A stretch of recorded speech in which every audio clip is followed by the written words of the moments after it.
Welcome to my channel Commercification. आज हम unit 13 start करेंगे, ब्रांच अकाउंट 1। ब्रांच क्या होता है? ब्रांच का मतलब क्या होता है? सिंपल मतलब ब्रांच का ये होता है कि कंपनी का टुकड़ा, एक मेन कंपनी या फिर एक हेडक्वार्टर का टुकड़ा जो कि किसी और स्टेट में है, किसी और कंट्री में है, या फिर किसी और सिटी में है, या किसी और डिस्ट्रिक्ट में है। ठीक है। पर्पस क्या होता है कि एक मेन कंपनी क्यों खोलती है अपनी ब्रांचेस? पर्पस ये होता है, सबसे पहला पर्पस तो होता है कि उन्हें प्रॉफिट कमाना है। दूसरा पर्पस ये होता है कि उनको हर जगह अपनी सर्विस प्रोवाइड करनी है, हर जगह अपने प्रोडक्ट्स बेचने हैं। इसीलिए वो अलग अलग ब्रांचेस खोलती है, अलग अलग सिटीज़ में, अलग अलग जगह पे, या इवन आउटसाइड कंट्री भी खोलती है। ठीक है। यहाँ पे मैंने एक एग्जांपल दिया है एसबीआई का। एसबीआई का समझ लीजिए, जो मेन कंपनी है या मेन हेडक्वार्टर है एसबीआई का, वो कहाँ पे पड़ता है? मुंबई में। पर जैसा कि आप जानते हैं कि एसबीआई जो है हर जगह अवेलेबल है। एसबीआई के ऑफिसेज जो है, एसबीआई बैंक जो है हर जगह अवेलेबल है, तो वो उसकी ब्रांचेस कहलाती है। पर जो मेन हेडक्वार्टर है वो कहाँ पे? मुंबई में। ठीक है। और क्या ब्रांचेस केवल नेशनल होती हैं? नेशनल मतलब कि विद इन कंट्री खोली जाती है, या फिर आउटसाइड कंट्री भी खोली जा सकती है? एब्सोल्युटली, हम इसे बाहर भी खोल सकते हैं। ऐसा तो नहीं है कि हम कंट्री के अंदर ही ब्रांचेस खोलते हैं। हम जैसे फॉर एग्जांपल मेरी एक मेन कंपनी है, इंडिया में है, मैंने इंडिया में ऑलरेडी ब्रांचेस खोली हुई हैं, पर मैं बाहर भी अपना सामान बेचना चाहती हूँ, जैसे जर्मनी, अमेरिका, तो मैंने वहाँ पे भी अपनी ब्रांचेस खोली है। सिमिलरली एसबीआई ने भी खोल रखा है, एसबीआई ने भी अपनी ब्रांचेस को आउटसाइड इंडिया भी खोल रखा है। तो हम बोल सकते हैं कि ब्रांचेस जो होती हैं केवल नेशनली हम नहीं खोलते, इंटरनेशनली भी खोलते हैं। ठीक है। अब देखिए, अगर आप कोई ब्रांच खोल रहे हैं, अगर आप कोई ब्रांच खोल रहे हैं तो आपको उस ब्रांच की अकाउंटिंग तो करनी पड़ेगी। क्यों करनी पड़ेगी? ये जानने के लिए कि वो प्रॉफिट कमा भी पा रही है, नहीं कमा पा रही। ठीक है, प्रॉफिट कमा रही है या फिर लॉस सह रही है, इसको जानने के लिए हमें ब्रांच अकाउंटिंग करना पड़ेगा। ठीक है। अब देखते हैं कि ब्रांच अकाउंटिंग की नीड क्या है। नीड ऑफ ब्रांच अकाउंटिंग, आवश्यकता क्यों पड़ती है हमें ब्रांच अकाउंटिंग करने की? सबसे पहला पॉइंट है कि हमें प्रॉफिट एंड लॉस जानना है हर एक ब्रांच का अकाउंटिंग पीरियड के लिए।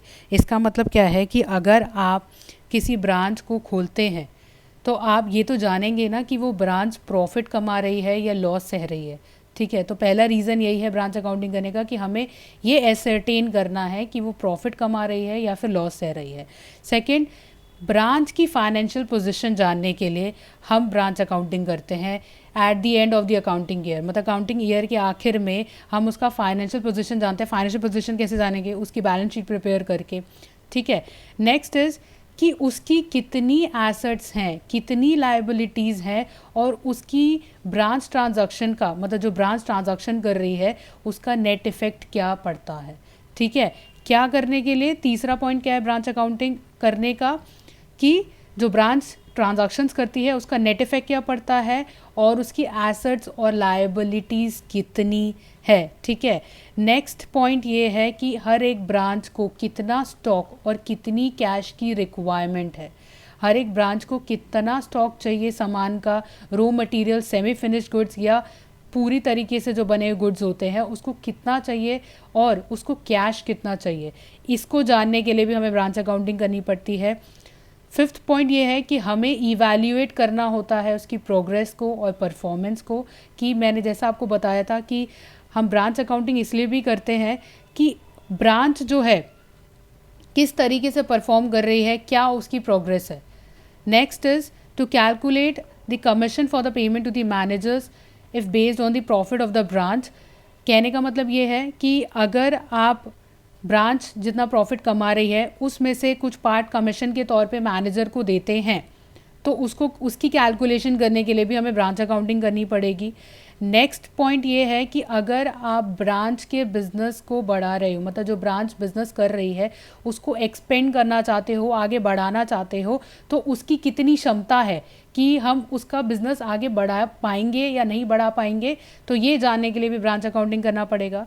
और to meet audit requirement, audit की रिक्वायरमेंट को फुलफ़िल करने के लिए भी हमें ब्रांच अकाउंटिंग करनी पड़ती है। तो ये इंपॉर्टेंट पॉइंट्स है, इस पे शायद थ्योरी का क्वेश्चन भी बन सकता है कि ब्रांच अकाउंटिंग की आवश्यकता क्या होती है। Next, types of branches. जैसा मैंने आपको बताया था कि ब्रांचेस केवल नेशनली नहीं खोली जाती, हम इंटरनेशनली भी खोलते हैं। जो आप ब्रांच नेशनली खोलते हैं, मतलब आप समझ लीजिए जो इंडिया में खोल रहे हैं अपनी ब्रांच, आपकी मेन कंपनी इंडिया में ही है और आप इंडिया के अंदर ब्रांचेस खोल रहे हैं, तो हम उसे इनलैंड ब्रांचेस बोलेंगे। ठीक है, मतलब जो लैंड में ही है, जो आपकी लैंड है उसी पे ही आप अपनी ब्रांचेस खोल रहे हो तो हम उसे बोलेंगे इनलैंड ब्रांचेस। और अगर आपकी समझ लीजिए मेन कंपनी, आपका हेडक्वार्टर इंडिया में है और आप बाहर समझ लीजिए जर्मनी, अमेरिका, वहाँ पे ब्रांचेस खोलते हैं तो हम उसको बोलेंगे फॉरेन ब्रांचेस। मतलब कि जो इंटरनेशनली आप ब्रांच ओपन कर रहे हो फॉरेन ब्रांचेस होती है, और अगर आप विद इन योर कंट्री कर रहे हो तो वो इनलैंड ब्रांचेस होती है। ठीक है, अब ये किस तरीके से अकाउंटिंग करते हैं वो देखते हैं।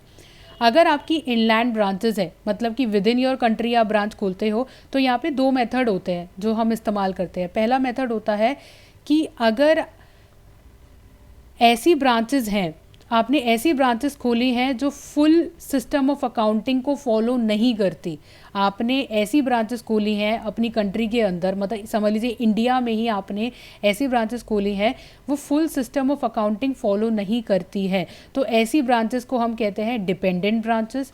और अगर वो ब्रांचेस फुल फॉलो करती है फुल सिस्टम ऑफ अकाउंटिंग तो उन ब्रांचेस को हम बोलेंगे इंडिपेंडेंट ब्रांचेस। आई होप ये दोनों समझ में आया। मैंने क्या बोला, अगर वो full system of accounting follow करती है तो उसे हम इंडिपेंडेंट ब्रांचेस बोलेंगे, अगर वो full system of accounting follow नहीं करती हैं तो वो डिपेंडेंट ब्रांचेस कहलाती हैं। तो सबसे पहले डिपेंडेंट ब्रांचेस के फीचर्स देख लेते हैं।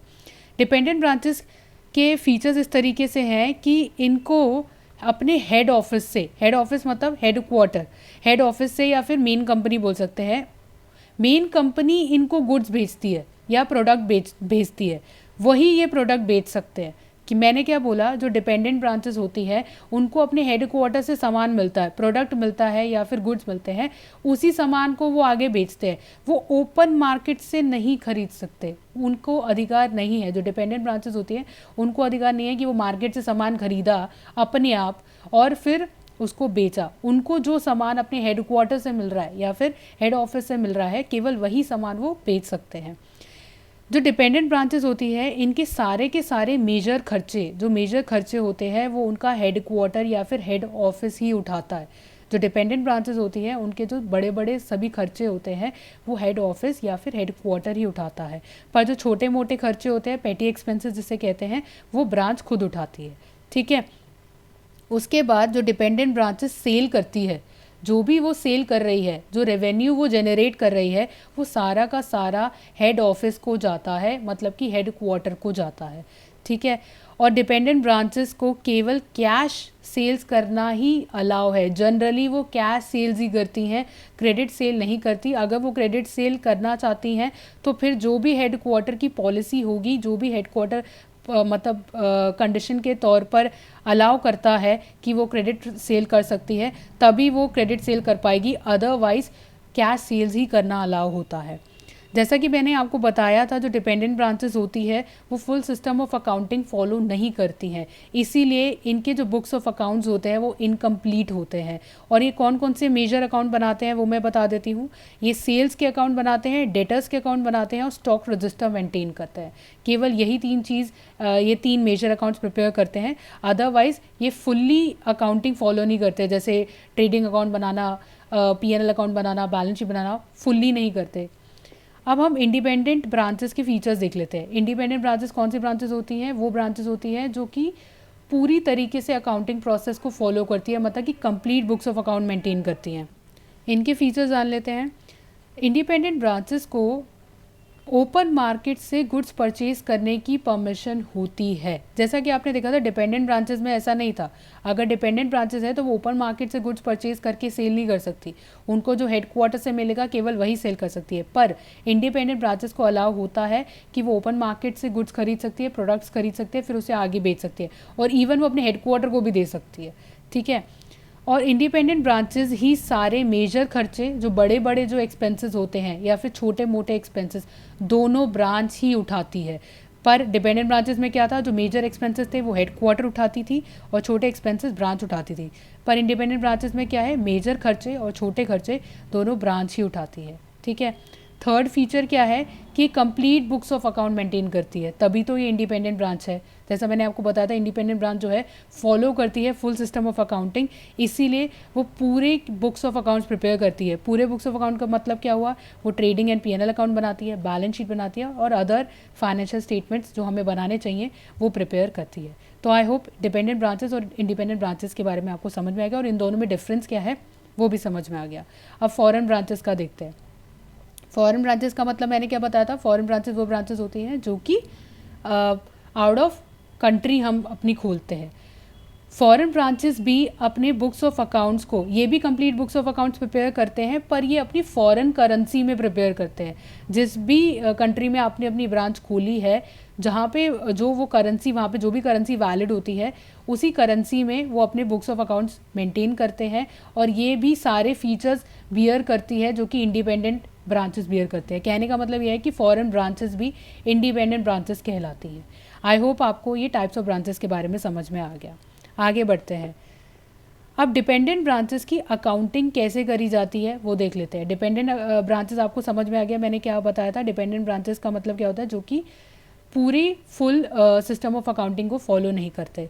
तो हम डिपेंडेंट ब्रांचेस की अकाउंटिंग कैसे करेंगे वो देख लेते हैं। देखिए, इसकी अकाउंटिंग किस तरीके से होगी और अकाउंटिंग का सिस्टम क्या होगा वो डिसाइड कौन करता है, हेड ऑफिस डिसाइड करता है। मतलब कि हेड क्वार्टर डिसाइड करता है, या जो मेन कंपनी है वो डिसाइड करती है कि इंडिपेंडेंट ब्रांचेस का अकाउंटिंग किस तरीके से होगा। और यहाँ पे हेड ऑफिस 2 पॉइंट को कंसिडर करता है कि मुझे किस तरीके से अपनी ब्रांच की अकाउंटिंग करनी चाहिए। पहला पॉइंट ये है कि साइज़ क्या है ब्रांच का, दूसरा degree of control by the head office over it's branches. ठीक है, तो हेड ऑफिस कैसे डिसाइड करती है कि मुझे कैसे करनी है अपने डिपेंडेंट ब्रांचेस की अकाउंटिंग।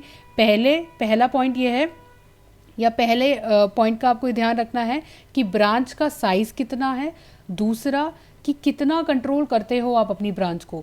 तो इन दोनों पॉइंट को मद्देनज़र रखते हुए हेड ऑफिस डिसाइड करता है कि क्या अकाउंटिंग का सिस्टम होना चाहिए उस ब्रांच का।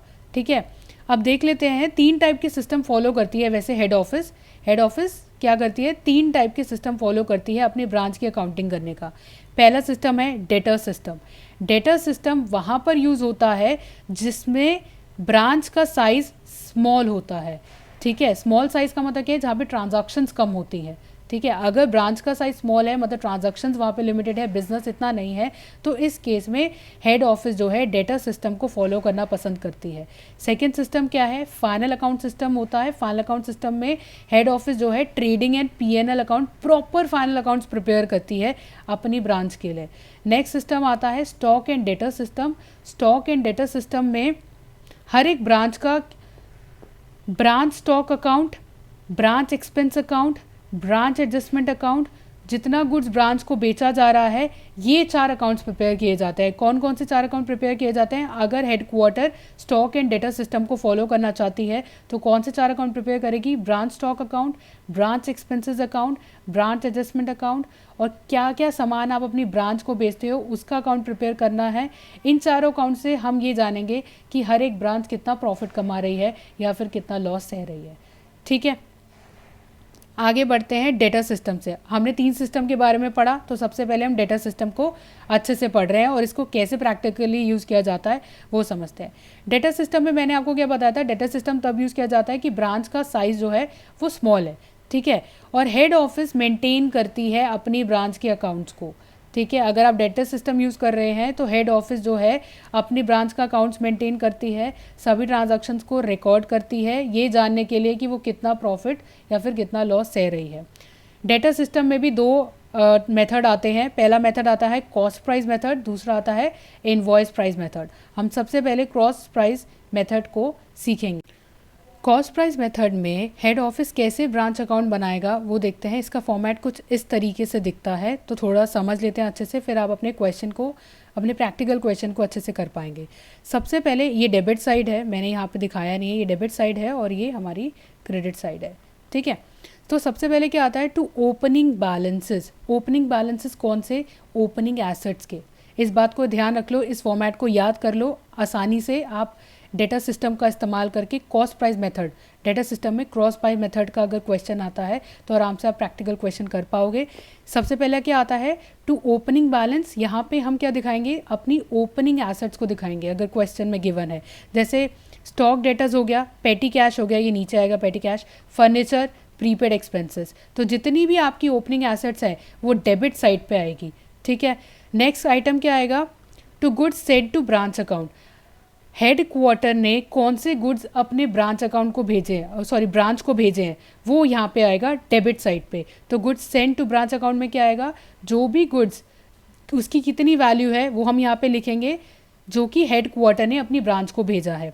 नेक्स्ट डेबिट पे नेक्स्ट पॉइंट क्या आएगा, to bank account for expenses of any payment made by the head quarter on the behalf of the branch. इसका मतलब क्या है कि हेड क्वार्टर अगर जो भी एक्सपेंसेस उठाती है अपने ब्रांच के बिहाफ पर, तो वो सारे जो खर्चे हैं टू बैंक अकाउंट लिखकर हम अपने डेबिट साइड पे दिखाएंगे। समझ में आ गया, जो भी फिर से बोल रही हूँ, जो भी खर्चे हेड क्वार्टर उठाती है अपनी ब्रांच के लिए टू बैंक अकाउंट लिखकर आप इसमें दिखाएंगे डेबिट साइड पे।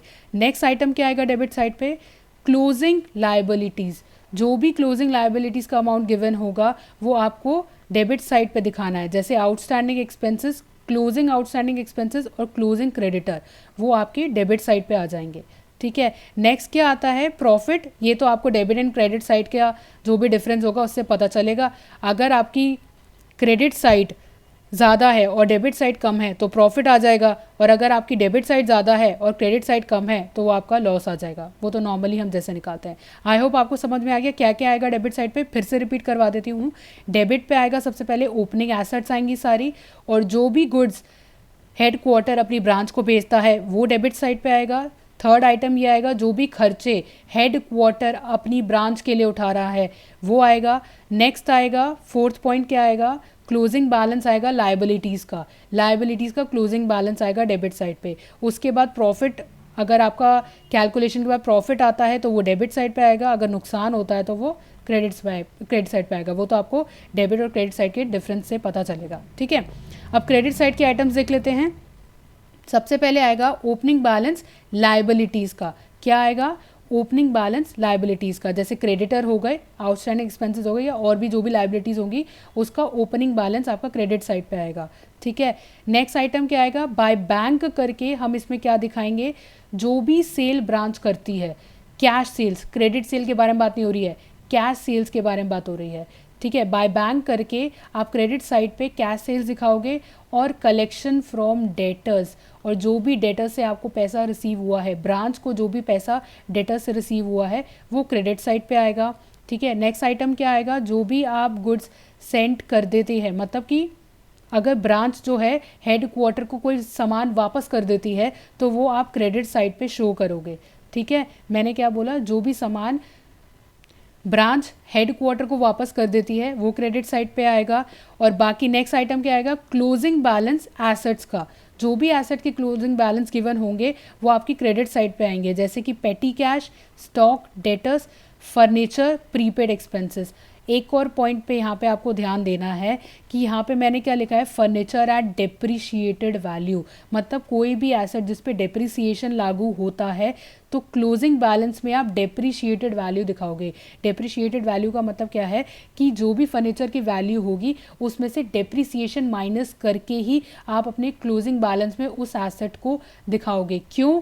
क्योंकि जब हम ब्रांच अकाउंट प्रिपेयर करते हैं तो हम डेप्रिसिएशन को अलग से नहीं दिखाने वाले, इसीलिए क्लोजिंग बैलेंस में हम डेप्रिशिएटेड वैल्यू के तौर पर दिखाएंगे अपनी एसेट को। समझ में आ गया? उसके बाद लॉस आएगा। लॉस कब आता है? लॉस तब आता है यदि आपका डेबिट साइड ज़्यादा है और क्रेडिट साइड कम है, तब आपका लॉस आ जाएगा। ठीक है, तो क्रेडिट साइड में क्या क्या आइटम आएगी फिर से रिपीट कर लेते हैं। सबसे पहले आपकी ओपनिंग लायबिलिटीज़ आएंगी। ठीक है, जो भी सेल कर रही है ब्रांच वो क्रेडिट साइड पे आएगी। डेटर से जो भी पैसा मिल रहा है वो आएगा, और सेल मतलब कैश सेल से है, क्रेडिट सेल से नहीं है। ठीक है, नेक्स्ट आइटम क्या आएगा, जो भी गुड्स वापस कर देती है ब्रांच हेड क्वार्टर को वो क्रेडिट साइड पे आएगी। और क्लोजिंग एसेट्स, सारी क्लोजिंग एसेट्स आपकी क्रेडिट साइड पे आएगी। और एक बात का ध्यान रखना, जिस भी एसेट पे डेप्रिसिएशन लागू होता है तो क्लोजिंग बैलेंस में डेप्रिसिएशन माइनस करने के बाद ही आप क्लोजिंग बैलेंस में उस एसेट को दिखाओगे। ठीक है। नेक्स्ट लॉस आता है, अगर आपका डेबिट साइड ज़्यादा है और क्रेडिट साइड कम है तो इस केस में आपका लॉस आएगा, ठीक है।